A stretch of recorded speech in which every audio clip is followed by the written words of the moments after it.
Okay, what we're going to discuss today is one of the most popular and relevant topics, which is the importance of happiness, how it works, the destructive effects of the emotion of sadness.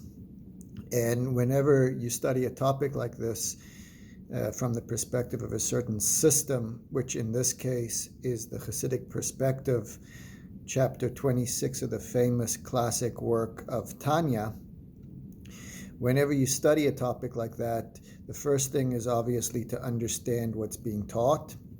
And the next step is to pinpoint how that compares to another system, a proposed solution in another system, say Eastern traditions or psychology or some type of healing. So let's take a look and see how it works here. The chapter of Tanya starts, Bram kagain dot tzarich la'adui klal gadol. I am going to make known to you, the author says, the Baal Tanya, the Alter Rebbe, I'm going to make known a cardinal, important, fundamental principle, and that is ki kamoi shenetzachen lenetzeach davar gashmi. Just like in the physical realm or arena, kagain shnei anashim is avkim zeh zeh, like two people that are wrestling with each other, lahapil zeh zeh, and the objective is to overcome the other. So you have a grappling match, just like today you watch MMA or jiu-jitsu or any type of combat sport, and you have two contestants that are trying to win the bout, and there's certain principles that apply. And here's one of them: that if one of those people are sluggish and heavy on that particular day, yenutzach bakal, they'll be easily defeated, v'yipol, and fall, gam imhu gibor, even if this person is stronger and more skilled, yoser mechaveri, more than the opponent. So something very basic. Two people are competing, even if one of them is better, more skilled than the other. It just takes 1 second, as anybody that's ever played any sport at a high level, and especially a combat sport, if you stop for a second, then you can be defeated. You just take your eye off the ball, or in boxing or combat sports, it's even worse because you don't have another point to make up for it, but that's it. If somebody is slow and sluggish, even if they're more skilled, they're going to be defeated. That is the analogy that is going to be applied here, the analogy from combat sports, which is interesting. That idea and that principle is going to be applied in the spiritual realm. How so? So for this, we have to pause for a second and give a little bit of background.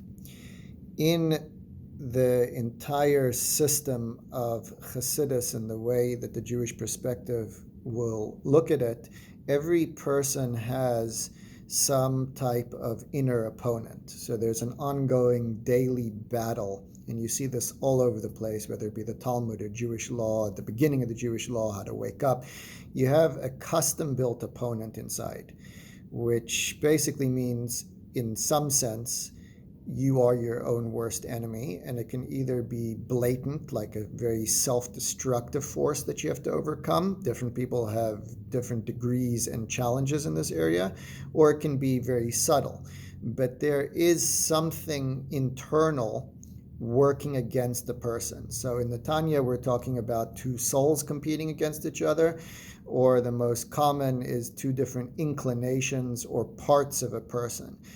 And that is the most crucial central point of the entire spiritual outlook in Tanya and success in this realm, is the idea that you have an ongoing battle, and you have to, number one, know that there's a battle, and then you have to find strategies to understand the opponent and overcome it. So with this in mind, he's going to say the same thing applies, kacha mamish, the exact same thing that we just said in the physical realm applies b'nitzachen hayetzer, with the victory over the internal opponent. Efshar, it is impossible l'nitzchai ba'atzlus, to win that battle if a person is sluggish or bekvedus, with heaviness.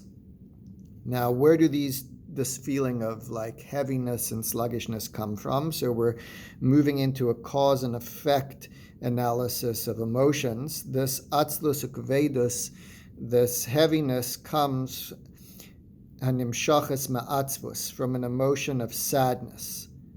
Number one, utimtum alev, and the idea of a blocked heart, a numbness in the heart, like you don't feel. So it looks like that type of sadness is more like a sadness, not in terms of a bitterness or a strong emotion, but more like a debilitating type of sadness, or an underlying worry about something. So you have this timtum alev ka'evan, the heart's not open, it's closed, it's insensitive.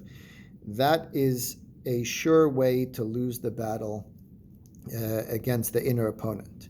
So how can you win? Ki'im, only bezrizus, with this quickness and lightness of being, hanimshachas ma'atzvus, which comes from sadness. Which comes from happiness.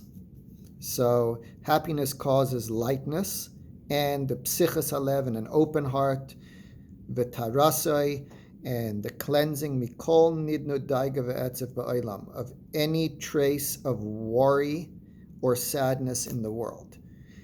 So the cause and effect is sadness causes a person to be slow, which causes them to lose the battle. Happiness causes a certain lightness of being and an open heart, which is the recipe for success. That's the only way to win the spiritual battle. And then he adds, "V'taras mikol nidnu daiga ve'etzev ba'olam," that have removed or cleansed of any trace of worry or sadness in the world. Now that is a huge statement, which we'll address later. How can you ever get to that point?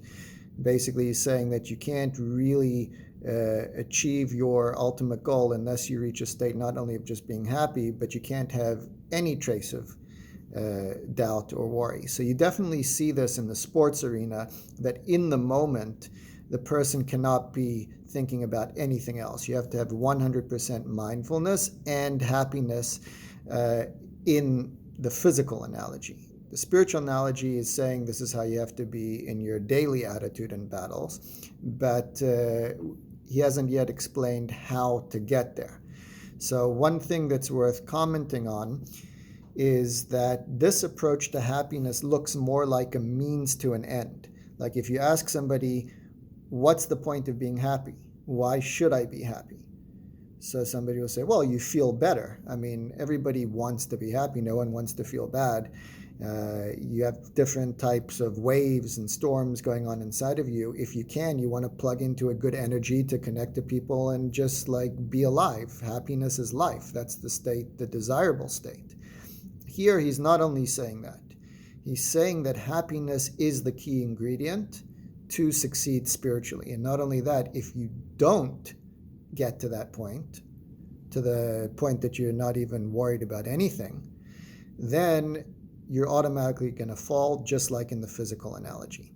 So happiness here is the key ingredient. That's the means to win the battle. And the next question is obviously going to be, how do you get there?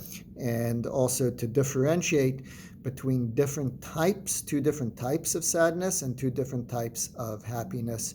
That's what we're going to go on to explain, to kind of flesh out and describe those emotions, distinct emotions, in the best way possible. Okay, thank you and have a great day.